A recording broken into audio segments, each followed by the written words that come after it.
A verdadeira dimensão política da universidade, se ela tem o seu compromisso com a democracia, exige que ela entre em choque com o autoritarismo social.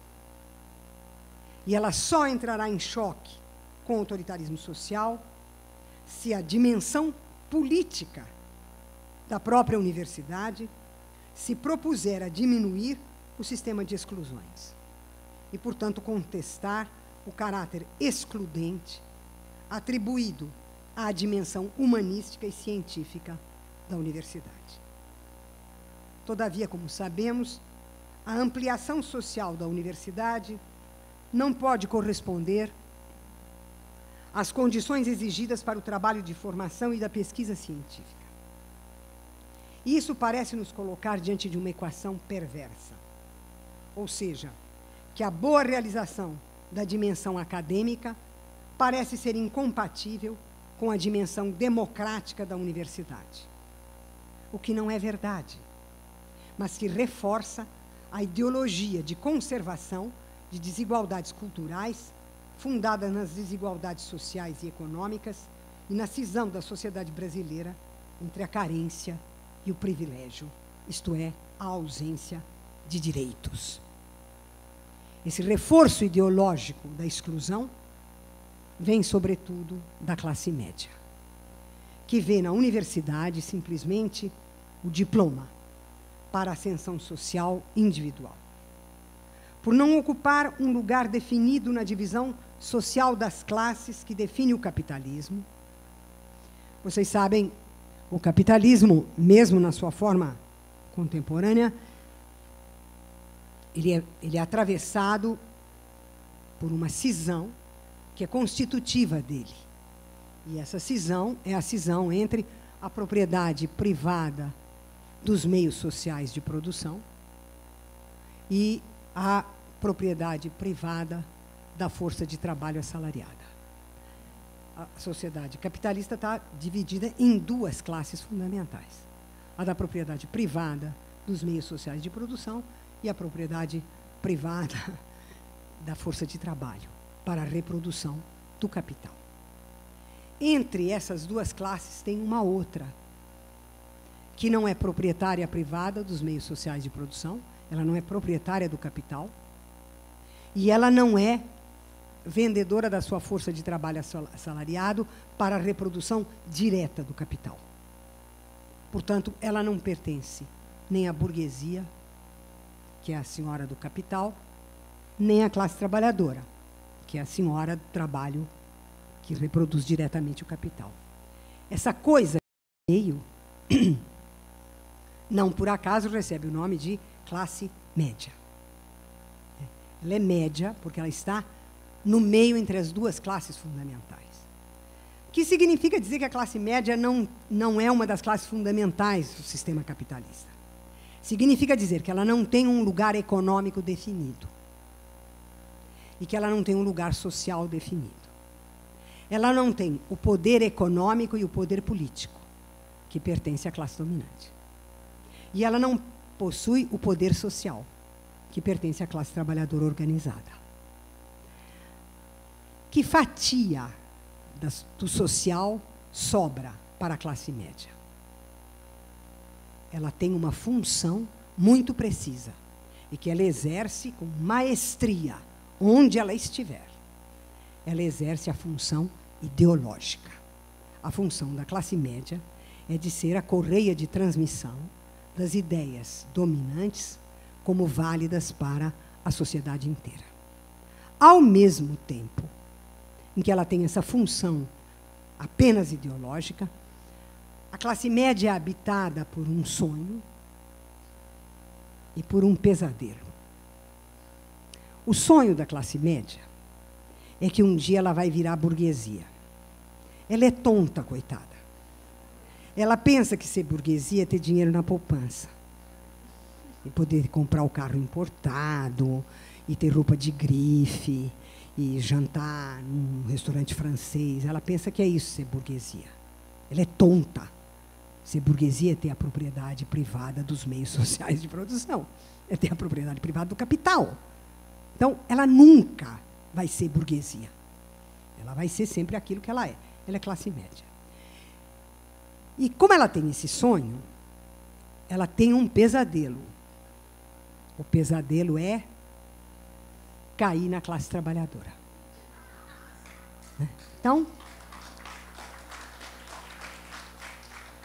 como ela tem um sonho impossível e um pesadelo que a atormenta, qual é a atitude da classe média?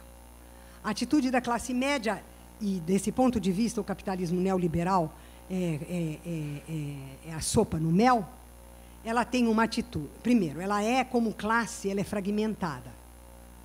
Ela se junta, nós acabamos de ver ela se juntar. Ela se junta. Se junta. Bate na panela, toca o assobio, grita, sobe nas paredes, faz tudo aquilo que ela faz, tudo do que ela sabe fazer. Né? Se enrola na bandeira brasileira, diz que quer a volta da ditadura, tudo que a gente sabe. Ela se junta. Mas essa junção é uma junção que dura muito pouco. Porque ela não opera, diferentemente da burguesia e dos trabalhadores, ela não opera como classe. Ela não se enxerga como classe. Ela se enxerga como um conjunto de indivíduos dotados de mérito próprio e capazes, pela sua honestidade, pelo seu trabalho, porque levanta cedo, porque Deus protege quem madruga, e patati, patatá, ela é o ápice da seriedade ética. Ela é ética, ela é contra todas as formas não éticas de existência, ela desconfia profundamente da política, ela prefere um Estado forte, bem organizado, onde prevaleçam as ideias de ordem e segurança. Ordem e segurança, porque a gente sabe qual é a tragédia da sociedade brasileira.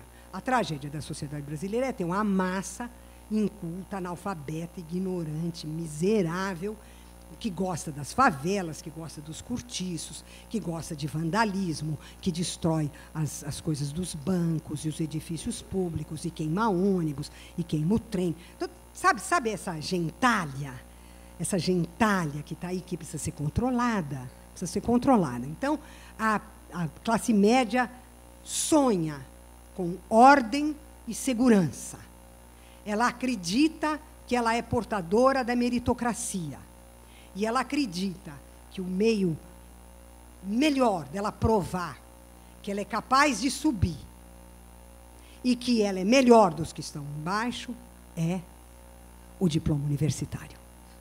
Então, ela investe tudo para que os filhos tenham o diploma universitário. Não interessa a qualidade do diploma, o que os filhos vão fazer com essa meleca desse diploma. O importante é que eles tenham, porque isso é prova do quê? De ascensão social. Então, vou concluir. Eu tinha dito que eu ia falar um pouco da classe média, acabei falando bastante. Né? Bom, então, esse reforço ideológico da desigualdade vem, sobretudo, da classe média, que vê na universidade simplesmente o diploma para a ascensão social individual, porque ela é uma classe fragmentada e competitiva. Né? Quando ela valoriza cada um o seu mérito, eu tenho o mérito de ter levantado cedo e ter trabalhado 7 dias por semana, 365 dias por ano. Quando ela se vê assim, ela se vê como cada um se vê como um indivíduo. Não tem a percepção de uma coletividade. E, portanto, o outro, mesmo que pertença à sua própria classe, o outro é um inimigo em potencial dela. Porque ele pode tirar o lugar que ela está procurando de ascensão. Então, ela odeia o outro. Né?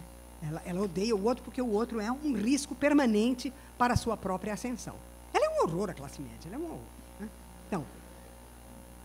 Então, esse reforço ideológico vem, sobretudo, da classe média, que vê na universidade simplesmente o diploma para a ascensão social individual.